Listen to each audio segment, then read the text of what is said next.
నమస్తే అందరికి. కోవిడ్లో సారాయి దాగి 30 మంది అయితే చనిపోయారు. అలాగే 60 మంది అయితే హాస్పిటల్ పాలయ్యారు. ఇక్కడ సారాయి అనేది మాత్రలతో రెడీ చేస్తారు. మాత్రలతో రెడీ చేసింది చాలా అంటే చాలా డేంజర్. అది తాగడం వల్ల అయితే హెల్త్ ఖరాబ్ అయిపోయేసి చనిపోవడం జరుగుతుంది.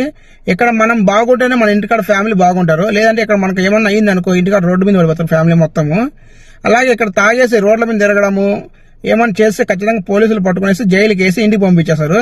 అలాగే మందు అమ్మిన వాళ్ళు కూడా అలాగే చేస్తారు. ఎక్కడ మందు దొరికింది అనుకో ఖచ్చితంగా పట్టుకునేసి ఇంటికి వేస్తారు. ఇప్పుడైతే పోలీసులు కోవిడ్లో అయితే చాలా సర్చింగ్ చేస్తున్నారు. ఎక్కడెక్కడ మందు ఉంది, ఎక్కడెక్కడ సారాయి ఉంది, ఏమన్నా డ్రగ్స్ ఉందని చెప్పేసి సర్చింగ్ చేసి వాళ్ళందరినీ పట్టుకునేసి ఫింగర్ వేసి ఇంటికి పంపిస్తున్నారు. చాలా అంటే చాలా జాగ్రత్తగా ఉండాలా. ఇక్కడ అవన్నీ చేయకూడదు. ఇక్కడ మందు, డ్రగ్స్ ఇవన్నీ నిషేధము.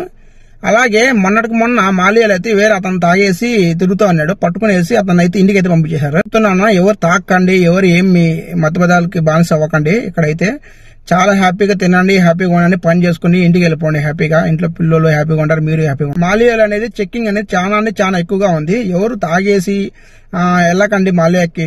పోలీసులు పట్టుకొని జైలుకి వేసి అలాగే ఫింగర్ వేసి ఇంటికి పంపించేస్తున్నారు. ప్లీజ్ అందరూ జాగ్రత్తగా ఉండండి. అక్కడైతే చాలా మంది మత్తు పదార్థాలకు బానిసగా అయిపోయి చనిపోవడం జరుగుతుంది. ప్లీజ్ అన్న ఎప్పుడైనా మారండి. ఎవరు మత్తు పదార్థాలకి అలవాటు కాకండి. ఇక్కడ మనం బతుకోవడానికి వచ్చాము, మన ఫ్యామిలీ కోసం వచ్చాము, ఇక్కడ కష్టపడుతున్నాం. ఇక్కడ మనం హ్యాపీగా ఉంటేనే ఇంటికాడ వాళ్ళు హ్యాపీగా ఉంటారు. కష్టపడండి, డబ్బులు సంపాదించండి, రూపాయి తినండి, అలాగే రూపాయి ఇంటికి పంపించండి, హ్యాపీగా ఉండండి. అంతే. చూసారు కదా, ఇలాంటి మరిన్ని కోవిడ్ వీడియో కోసం ప్లీజ్ సబ్స్క్రైబ్ చేసుకోండి.